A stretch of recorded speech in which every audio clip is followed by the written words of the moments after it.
Vamos agora ao estudo do segundo tipo de predicado. Aqueles garotos estão satisfeitos. Nós sabemos que isso é uma frase porque comunica, isso a gente já combinou.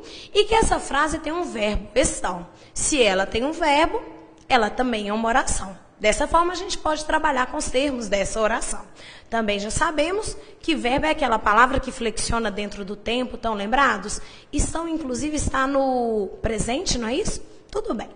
Quando eu pego aqueles garotos que estão satisfeitos, meu segundo passo seria dividir essa frase em 2 grupos. A minha divisão seria aqueles garotos do primeiro grupo estão satisfeitos do segundo grupo. Nós temos feito essa divisão desde o início do curso e vocês hoje já conseguem inclusive colocar nome nelas. Se a gente for pensar, aqueles garotos é o sujeito. Por que ele é sujeito? Porque ele é um termo cujo núcleo garotos despreposicionado é responsável pela flexão verbal. Ou seja, garotos, que é o elemento sem preposição dessa estrutura, flexiona o verbo estar. Se fosse garotos, seria estar. Inclusive, se fôssemos nós, seria estamos. Dessa forma, eu tenho o primeiro grupo aí, não verbal, que é o sujeito. Tirando o sujeito, o que sobra é predicado e são satisfeitos, é aquilo que eu digo sobre o sujeito. Agora, o meu segundo passo é achar o núcleo de cada uma dessas estruturas. Nós havíamos combinado já que em português não existe igualdade social, que sempre em cada grupo, em cada termo, em cada sintagma, cada um desses pedacinhos aí será um sintagma. Tem uma palavra que é mais importante, tem uma palavra que é fundamental, tem uma palavra que é núcleo. Vamos pensar no núcleo do predicado. Ora, normalmente a parte verbal tem como núcleo o verbo. Vamos ver? Exceção, ele é verbo de ligação. Vamos voltar ao conceito do verbo de ligação, mas a gente vai melhorar isso lá no predicativo. Ora, lá no verbo, nós trabalhamos 3 tipos básicos de verbo. Nós vimos os verbos de ação, os verbos fenômenos da natureza e os verbos considerados de estado. Eu disse para vocês que os verbos de ação e fenômeno da natureza são considerados verbos significativos, ou seja, têm significado, têm conceito, são importantes e, portanto, são núcleos. Vale lembrar que quando alguém vira para uma outra pessoa, um namorado vira para uma namorada e diz: você significa muito para mim, quer dizer que você é importante, que você é fundamental, que você faz falta. Um verbo significativo, ele faz falta, ele é importante, ele tem conceito, ele é núcleo.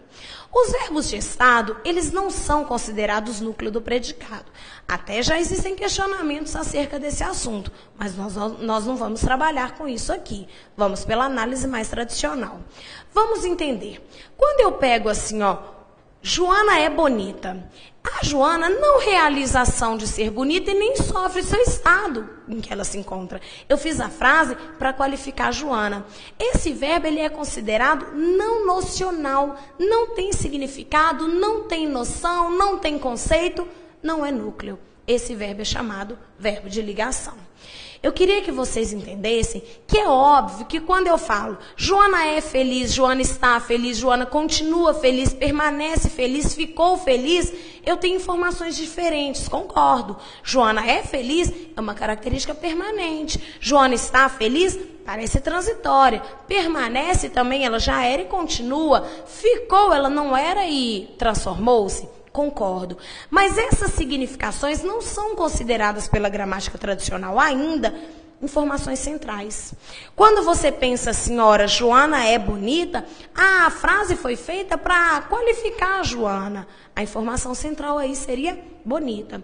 Eu vou dizer que esse verbo é um verbo de estado e, portanto, ele vai ser considerado um verbo de ligação. Por quê? Porque ele liga a qualidade de ser bonita a Joana. Verbo de ligação? Liga, estabelece um elo, estabelece uma relação.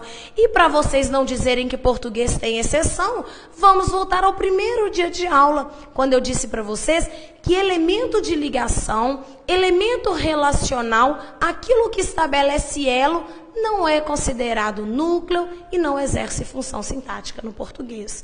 A gente pode ir costurando tudo bonitinho e lembrar, inclusive, que o pronome relativo, ele não pode ser chamado só de conjunção.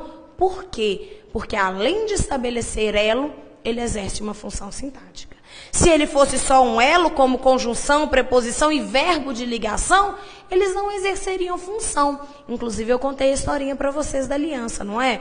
Quando você casa com alguém, você usa uma aliança, você estabelece um elo. O que é mais importante no casamento? A aliança ou o marido, a esposa? Tem aluno que me responde que depende do valor da aliança. Eu até entendo que, às vezes, quando você separa, às vezes, a aliança faz até mais falta do que o marido ou a esposa. Mas a base do casamento não é a aliança, é o marido ou a esposa. Ainda que o marido seja um traste, não existe casamento sem marido. Agora existe casamento sem aliança. Então, aquilo é apenas um elo, apenas um elemento de ligação, não é um elemento fundamental da estrutura. É fato que usar aliança pode significar compromisso, fidelidade, amor, qualquer coisa, mas não é o fundamento da estrutura. Assim é o verbo de ligação. Ele até traz conceito à frase, mas ele não é o fundamento principal da estrutura. Dessa forma, eu sei que garotos é o núcleo da primeira estrutura, satisfeitos é o núcleo da segunda estrutura. Vale lembrar, inclusive, que satisfeitos é uma qualidade do garoto. Como é que eu sei, professora? Isso. Garotos está no masculino plural, tal qual satisfeitos no masculino plural. Queridos, o que eu falei para vocês no primeiro dia de aula? Toda palavra que se liga ao substantivo concorda com ele, se harmoniza com ele, flexiona com ele em gênero e número. Satisfeitos está no masculino plural, porque garotos está no masculino plural. Se fossem garotas, seria satisfeitas. A gente tem que usar todo o conhecimento adquirido nas aulas anteriores. A grande dificuldade na hora de aprender é que a gente pensa assim, eu aprendi isso, agora eu posso esquecer para aprender outra coisa no lugar. Agora eu posso esquecer. Não é assim. O passo a passo, nós temos que pegar os fundamentos que nós fomos trabalhando no decorrer do curso e cada vez ir aplicando. Tudo bem, eu sei que garotos é um substantivo e sei que satisfeitos é um adjetivo. Agora responde para mim, gente, esses satisfeitos é um adjetivo de garotos que está junto dele lá no sujeito ou ele está no predicado? No predicado, não é? Ora, bolas, esses satisfeitos exercem a função de predicativo. Português é quase que autodidático. Imagine só, o adjetivo qualifica o substantivo, fechou. Portanto, concorda com ele em gênero e número, fechou. Esse adjetivo satisfeitos está junto do nome lá no sujeito ou ele está no predicado? Ele mora no predicado, portanto, exerce a função de predicativo. Tranquilo. Vou dizer para vocês que aqueles garotos é um sujeito simples, porque garotos é um núcleo só, e vou dizer para vocês que eu tenho um predicado nominal. Ora, na informação passada, o predicado cujo núcleo era um verbo, predicado verbal. Agora o verbo não é núcleo, ele é de ligação, ele não é importante, portanto o predicado é nominal. O núcleo dessa estrutura é um nome, um adjetivo. Tranquilo demais, não é? A frase que normalmente o pessoal tem mais dificuldade seria essa última aí. A mulher de seu pai chegou atrasada hoje. Até me questionaram aqui agora, por que eu não coloquei a sua mãe? Ora, a mulher de seu pai não é necessariamente a sua mãe, normalmente é, mas não necessariamente.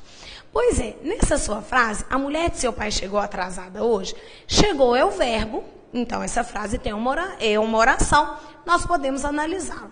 Vamos entender. Esse chegou um verbo e eu já coloquei logo de cara que ele é núcleo. Por que ele é núcleo? Nós já combinamos que um verbo de ação é considerado significativo, ele é um elemento fundamental na frase, portanto ele é núcleo. Ninguém vai negar que eu estou dizendo que a mulher de seu pai realizou a ação de chegar. Pronto, é importante. Vamos dividir essa frase em dois grupos. A mulher de seu pai, o primeiro grupo, chegou atrasado, o segundo grupo. Nós já sabemos, já de cor e salteado, que nós somos bons demais de serviço nisso aí, que a mulher de seu pai é sujeito. Inclusive, um sujeito simples, porque eu tenho um núcleo aí, a mulher. Ora, dentro dessa construção, nós já temos noção que entre dois substantivos, mulher e pai, o núcleo é aquele despreposicionado, afinal de contas, de seu pai é apenas um especificador de que mulher eu estou falando. Nós combinamos isso no início do curso também. Entre dois substantivos, o núcleo é aquele sem preposição. Depois que a gente tira o núcleo, o resto é ligado a ele. O a especifica mulher, de seu pai especifica mulher. Agora vamos entender. No predicado, o núcleo é o verbo. O natural seríamos pensar que atrasado é o modo como ela chegou. Acontece que essa frase não pode dar dúvida em vocês. Atrasado está no feminino singular porque se refere, se liga, especifica mulher, que é feminino singular. Se fossem mulheres, atrasadas. Se fossem homens, atrasados. E assim por diante. Ninguém há de questionar que atrasada dentro da construção se liga a mulher, portanto concorda com mulher. Posso dizer, inclusive, que é um adjetivo. Afinal de contas, a palavra que se liga ao substantivo e, portanto, concorda com ele, é um adjetivo. Nós vamos entender que esse adjetivo está junto do nome lá no sujeito ou ele está no predicado? Vou repetir minha pergunta. Eu já sei que atrasado é um adjetivo porque caracteriza mulher. A palavra que se liga ao substantivo para caracterizá-lo seria considerado um adjetivo. Sabemos também que é exatamente por isso que ele concorda com mulher, por isso que está no feminino singular. Porque a palavra que se liga ao substantivo concorda com ele em gênero e número. Esse adjetivo está junto do nome lá no sujeito ou ele está no predicado? Ele está no predicado, portanto ele vai ser considerado um predicativo. Alguém vai dizer para mim, professor, então chegou funciona como um verbo de ligação? Os verbos de ligação são previamente os verbos de estado. Ora, se eu fosse pensar, chegar não é o estado em que a mulher se encontra, mas é uma ação realizada. Então, inquestionavelmente, este verbo é núcleo. Nessa construção, eu vou dizer que atrasado é um adjetivo. Esse adjetivo não está junto do nome no sujeito, está no predicado, portanto, ele é um predicativo e também será considerado um núcleo. Nessa construção, é como se eu tivesse nessa frase dois predicados, como se fosse assim. A mulher do seu pai chegou e estava atrasada no momento em que ela chegou. Ou seja, você tem elíptico aí, escondidinho, subentendido um verbo de ligação. Inquestionavelmente chegou a um verbo de ação, portanto ele é núcleo. Inquestionavelmente atrasado é um adjetivo, porque se liga ao substantivo e, portanto, concorda com ele, é um predicativo. Todo predicativo é núcleo. Nesse caso, eu tenho um exemplo de predicado verbo nominal. Predicado verbal tem um verbo que é núcleo. Predicado nominal, só o nome que é núcleo. Predicado verbo nominal é a associação dos dois. Eu tenho um verbo significativo que é núcleo e eu tenho também um predicativo que será sempre núcleo. Ou seja, no predicado verbal, o verbo é núcleo, é um verbo significativo, um verbo de ação, um fenômeno da natureza. O predicado nominal, o nome é núcleo. Existe a presença de um verbo de ligação que, por definição, não é elemento fundamental. E o predicado verbo nominal, verbo e nome, são núcleos. Tranquilo demais, não há dificuldade, não é mesmo? Nós vamos passar agora em sequência para o estudo dos termos integrantes.